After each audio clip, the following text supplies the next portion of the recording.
আমি একবার এখান থেকে চলে গেলে আমি কিন্তু আর আসবো না, কখনোই আসবো না। আর আমি ছাড়া তোমার আর কে আছে যে তোমাকে এখান থেকে ছুটিয়ে নিয়ে যাবে? কি হলো, কথা বলছো না কেন তুমি? আমি তো তোমাকে এখানে জোর করে আসতে বলিনি। ঝড়ে বক মরে আর ফকিরের কেরামতি বাড়ে, এই কথাটা কি তুমি শুনছো? না স্যার। তুমি যদি আজকের ম্যাচের মতো পরের গুলো খেলতে না পারো, সবাই ভাববে তুমি হয়তো কপাল জোরে একদিন ভালো খেলেছো। না স্যার, আমি তো সবসময় এমনিই খেলি। কোথায় তুমি এমনি খেলো? তুমি তো এর আগে কখনো ওপেনিং নামোনি।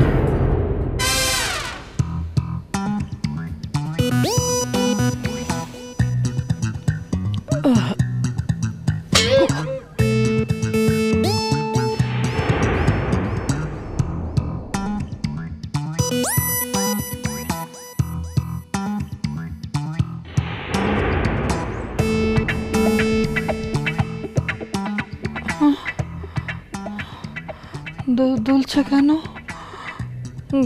ঘরটা এরকম ঘুরছে কেন? হ্যাঁ, ভূমিকম্প হচ্ছে নাকি? যারা যারা এখনো তো কাঁপছে।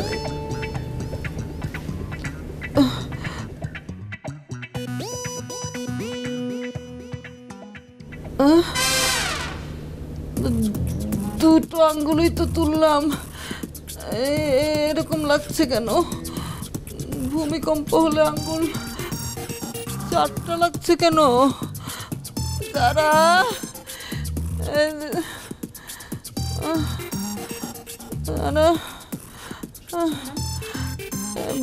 ভূমিকম্প হচ্ছে নাকি? সব কাঁপছে কেন? ম্যাডাম, আসলে আপনার মাথা ঘোরাচ্ছে তো, তাই এমন লাগছে। এই যে এটা খেয়ে নেন, এটা খেলে মাথা ঘোরা কমে যাবে। ম্যাডাম ওঠেন, আমাকে ধরেন। ম্যাডাম ম্যাডাম ওঠেন। ম্যাডাম চশমা দুলছে তো ঘরটা। সব ঠিক আছে, সব ঠিক আছে। চশমাটা পরে নেন। হ্যাঁ, কফিটা।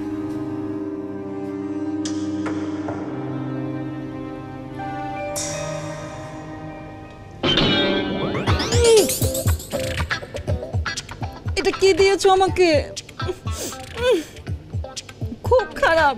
তুমি কি গরু ছাগলকে খাওয়ানোর জিনিস আমাকে দিয়েছো? ছি ছি ম্যাডাম, আমি কি আপনাকে এসব খাওয়াতে পারি?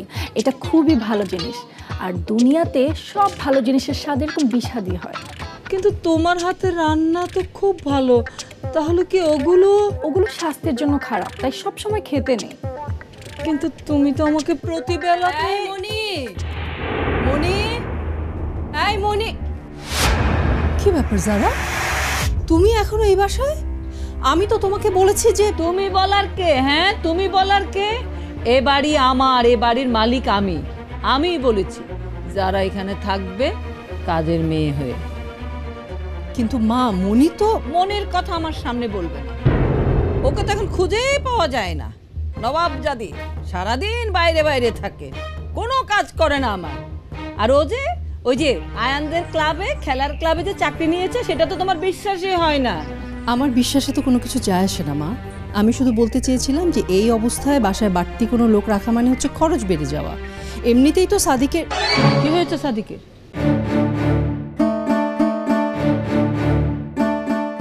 কি হয়েছে? থামলে কেন? বলো, সাদিকের কি? না মানে সাদিকেরও তো মতের একটা ব্যাপার আছে মা। সে আমি সাদিকের সাথে কথা বলে নেব। মা, মনির বদলে যদি নতুন কোনো কাজের মেয়ে আনতেই হয় তাহলে সেটা অন্য কেউ মা, যারাকে না। কেন আন্টি, আপনি চান না আমি এ বাসায় থাকি? কিছু মনে করো না যারা, তোমাকে তো আমি আসলে ঠিক সেভাবে চিনি না। চেনা মানুষই এই বাড়িতে এসে আমাদের অনেক ক্ষতি করতে চেয়েছে। আপনার মনে হয় আমি কারো ক্ষতি করতে পারি? না মানে আমি সেটা বলতে চাইনি। তাহলে তুমি কি বলতে চাচ্ছ সেটা একটু পরিষ্কার করে বলো। তোমার এসব ঢং ঢাং আমার পছন্দ হচ্ছে না রুনা। যারা, তাহলে আমি তোমাকে কথাটা সরাসরি বলি, তোমাকে আসলে আমি ঠিক বিশ্বাস করতে পারছি না।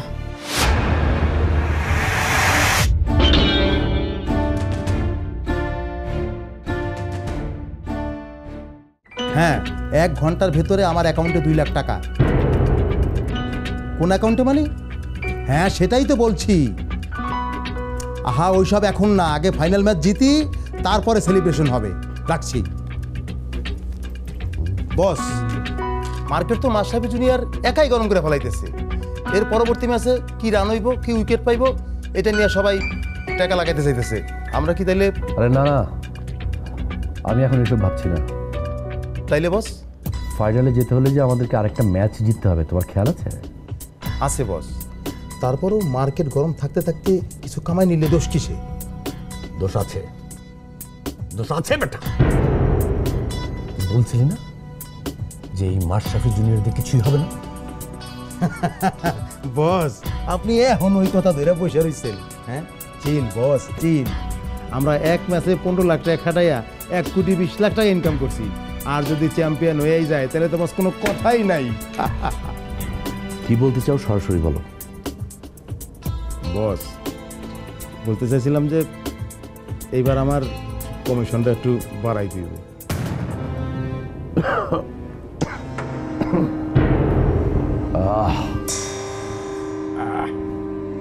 এই শফি, ওই যে ওই ডয়ের আমার প্রেশারের ওষুধ আছে, একটু নিয়ে আসো তো।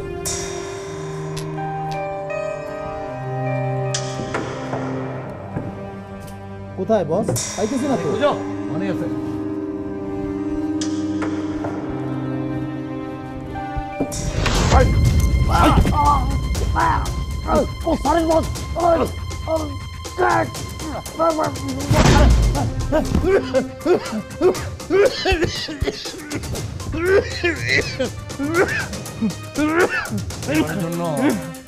ছেড়ে দিলাম। এরপরে কোনোদিন যদি দেখি আমার সিদ্ধান্তের উপর কোনো সিদ্ধান্ত কিংবা সমালোচনা করছিস, তখন কিন্তু আর ছাড়বো না। তখন একবারে না এটা দিয়ে লটকে দেবে। কথাটা মনে রাখিস। বস এখন চল চল, মাশরাফি জুনিয়রের পুরস্কার দিতে হবে না? মাশরাফি জুনিয়র সাদা সাদা কালা কালা রং জমেছে সাদা কালা, সাদা সাদা কালা। আচ্ছা বস, তোর নাম আনোয়ার? হ্যাঁ তুই একটা জানোয়ার। বুঝলাম না, রুনা আন্টি কি আমার ব্যাপারে কোনো খোঁজ খবর নিয়েছে নাকি? কিন্তু আন্টি আমি তো... আমাকে শেষ করতে দাও যারা। আমি জানি তুমি এখনো বিশ্বাস ভাঙার মতো তেমন কিছু করনি, কিন্তু অতীতে এমন কিছু ঘটেছে আমাদের সাথে যে কারণে আমি তোমাকে এখনো বিশ্বাস করতে পারছি না। আচ্ছা রুনা, তুমি সবার সাথে এই যে মেয়েটাকে, এই গুণী মেয়ে যারাকে এক পাল্লায় মাপছো কেন বলো তো? কেন? মা আপনি ভুলে গেলেও আমি সেই সমস্ত খারাপ সময়গুলোর কথা ভুলে যাইনি। আন্টি আমার দোষটা কি, প্লিজ একটু বলবেন। না না, দোষ হবে কেন? তুমি শিক্ষিত, স্মার্ট, বুদ্ধিমতী একটা মেয়ে। তোমার অনেক ভালো ভবিষ্যৎ রয়েছে সামনে। তুমি কেন মানুষের বাসায় কাজের মেয়ে হিসেবে থাকতে যাবে? প্লিজ আন্টি, কোনো কাজই তো ছোট না। আমাকে জাস্ট আপনি কয়েকটা দিন সময় দিন, একটা ব্যবস্থা হলেই আমি চলে যাব। তোমার ব্যবস্থা আমি করে দেব, তুমি চিন্তা করো না। কি সর্বনাশ, কি সর্বনাশ! যারা এরকম একটা কথা তুমি বলতে পারলে? হ্যাঁ তুমি চলে যাবে মানেটা কি? তুমি চলে গেলে আমার খাওয়া দাওয়ার কি হবে যারা? আমি তো যেতে চাই না ম্যাডাম, কিন্তু... কোনো কিন্তু না, কোনো কিন্তু না। তুমি আমার বাড়িতেই থাকবে। আর আজকে আমি ওই যে পাঁজি ওই মণিটাকে ঘাড় ধরে বাড়ি থেকে বের করে দেব। কিন্তু কিন্তু মা...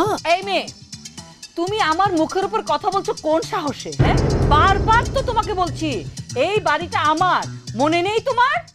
আছে মা, সেজন্যই অনেক বেশি ভয় লাগে, কারণ পরে খারাপ কিছু হলে তো সব দোষ আমার ঘাড়েই এসে পড়বে। আমি এত কথা শুনতে চাই না। আমার সাফ কথা, যারা এ বাড়িতে থাকবে এটা ফাইনাল। ঠিক আছে, বাড়ি যখন আপনার তখন সিদ্ধান্তটাও আপনার।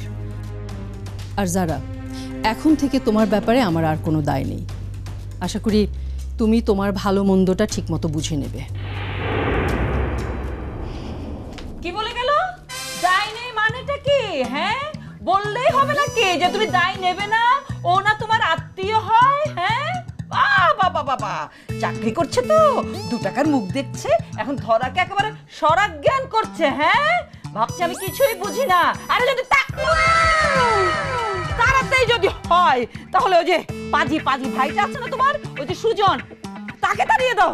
ম্যাডাম ম্যাডাম আপনি একটু শান্ত হন না প্লিজ ম্যাডাম। না না, আমি কিছুতেই শান্ত হতে পারবো না যারা, কিছুতেই না। কি বলে গেল সে? হ্যাঁ, তার ঘাড়ে নাকি সব দোষ চাপিয়ে দেই। কেন দোষ চাপাবো না তার ঘাড়ে বলো? সে তো আমার সামনে সে এইভাবে ঘাড় পেতে রাখে, তো আমি দোষ চাপাবো না কেন? ম্যাডাম প্লিজ, আপনার শরীর খারাপ করবে, আপনি প্লিজ একটু শান্ত হন ম্যাডাম। না না না, কোনো শান্ত হওয়া নেই। ম্যাডাম, মোগলাই পরোটা করে দিলেও আপনি শান্ত হবেন না। মোগলাই পরোটার সাথে কিন্তু খাসির মাংসের ঝোল।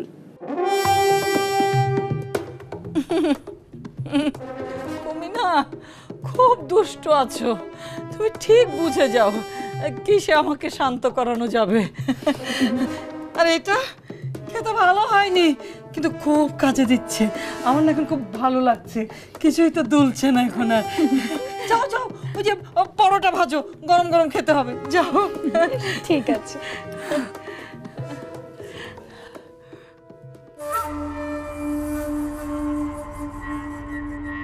রুনাকে তো এই বুড়ি দিল চেতিয়ে, এ দেখছি খালি শুধু ঝামেলা বাঁধায়। এখন আবার রুনাকে ম্যানেজ করতে হবে। আচ্ছা সোহাগ, মানে কোচ স্যার কই? স্যার টুর্নামেন্ট কমিটির সাথে কথা বলছে, তুমি চাইলে এখানে বসতে পারো, আজকে তো অনেক খাটনি গেছে। না না থাক, সবাই যেহেতু দাঁড়ায় আছে, আমি একলা বসলে কেমন লাগে না, সমস্যা নাই। মাশরাফি জুনিয়র, তুমি তো আজকে ব্যাকফুটে গিয়ে অনেকগুলো কাভার ড্যাপ করলে। কি টাইপ? ওয়েট, দেখাচ্ছি, দেখো এই শটটা। ও আচ্ছা, এই শট খেলতে তো আমার খুবই ভালো লাগে। আমার এই শট খেলতে খুব সমস্যা হয়, তুমি এত সহজে কিভাবে করো দেখাও না আমাকে একটু। হ্যাঁ দিবা দিবা।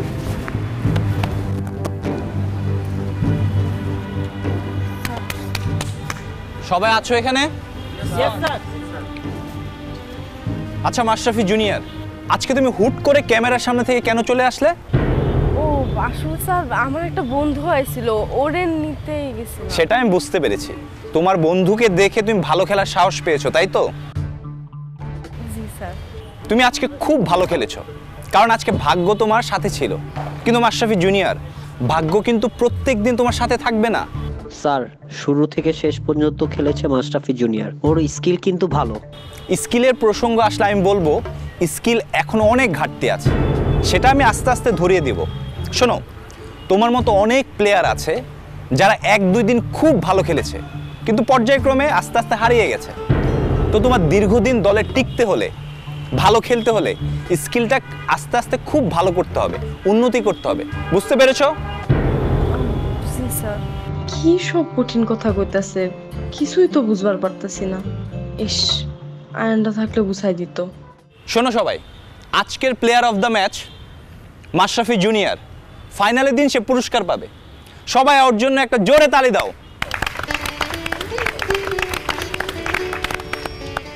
আমাদের আজকের খেলাটা ধরতে গেলে মাশরাফি জুনিয়র একাই জিতিয়েছে, কিন্তু ক্রিকেট খেলা হলো 11 জনের খেলা।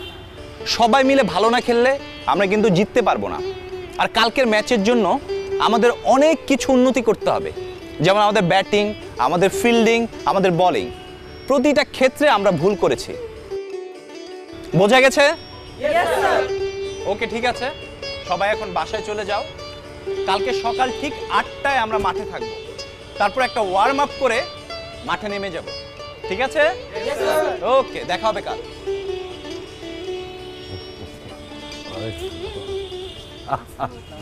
ওয়ালাইকুম সালাম। কি অবস্থা Mashrafe junior? Morning sir. Morning morning. Sir কি টিভিতে খেলা দেখেছিলেন? হ্যাঁ, কিন্তু খেলার বাইরেও আমার কিছু কাজ থাকে, তো তাই মাঠে আসতে পারিনি। তবে বস কিন্তু প্রত্যেকটা বল টিভিতে দেখে। স্যার, কাছের মানুষ মাঠে থাকলে আমরা আরো সাহস পাই, ভরসা পাই, আর আপনি থাকলে তো। কিন্তু তোমাদের কোচ তো আমাকে মনে হয় বেশি ভরসা করতে পারেন না, করলে তো তোমাকে আগেই নামাতো। থাক না স্যার, খেলা তো শেষ। এই, বসের কথার উপরে কথা কাউকে, হ্যাঁ? বস তো আসলেই বেশি বাড়াবাড়ি করছে। দেখুন, ব্যাপারটা বোঝার চেষ্টা করুন। আমি তো এভাবে হুট করে নতুন কাউকে নামাতে পারি না। তাছাড়া খেলার মধ্যে কিছু ব্যাপার থাকে। কিন্তু ব্যাপারটা এখন কাকতালীয় হয়ে গেল না? আপনি তো শুরুতে মাশরাফি জুনিয়রকে নামাতেই চাননি, কিন্তু সেই মাশরাফি জুনিয়রই ম্যাচটা এমনভাবে জিতে দিল। শফি তো আমাকে অনেক আগেই বলেছিল যে এই ম্যাচ আমরা কোনোভাবে জিততে পারবো না, কারণ এই পোলার উপরে বসের অনেক ভরসা ছিল, যার জন্যই তো বস আগে থেকে বাজি লাগিয়ে রাখছে। বাজি? বাজি মানে? না, বাজি মানে হচ্ছে ওই পটকা, তাই না? পটকা পটকা পটকা পটকা। আমি জানি তো মাশরাফি জুনিয়র আমাদেরকে কাপটা এনে দিবে, তাই আমি আগে থেকে ওই অনেক বাজি কিনে রেখেছি। এখন আমি বুঝতে পেরেছি, ভুলটা স্যার আসলে আমারই ছিল। হ্যাঁ, এই তো এখন বুঝতে পারছো। সোহাগ, তোমাকে অনেক ধন্যবাদ। তোমার ইনজুরির কারণেই তো মাশরাফি জুনিয়র মাঠে নামতে পারলো। তা তোমার ইনজুরির কি অবস্থা? ভালো স্যার, পায়ের ব্যথা এখন আর নেই, কিন্তু আমার কিছু টাকার দরকার ছিল।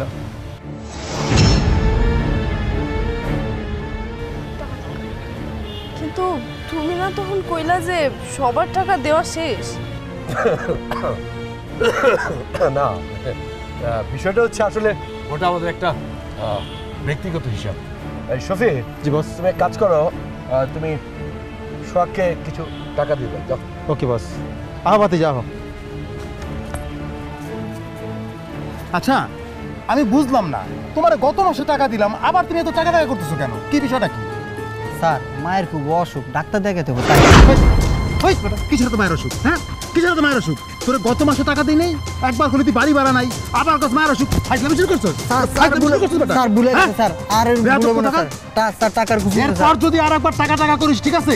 তাহলে এই পর্যন্ত যা টাকা দিয়েছি আমি সব ফিরাই নেবো। ফাজিল কোথাকার, কোথাও যাবি না। আমি ফোনে কথা বলে আসতেছি। হ্যালো।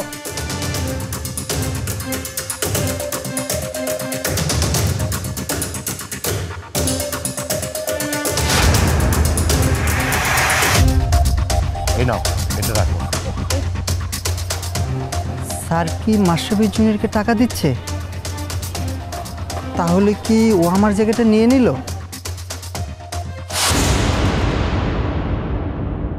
বাঁচলাবো নাকি? এটা কি লঙ্গর খেলা নাকি? হ্যাঁ মা, কি শুনছি? তুমি নাকি এই মেয়েকে এ বাড়িতে থাকবার পারমিশন দিয়েছো? বস মাথাটা ঠান্ডা আরে করে কিসের বসা? কেন তুমি থাকতে বলবে ওকে? সাদেক,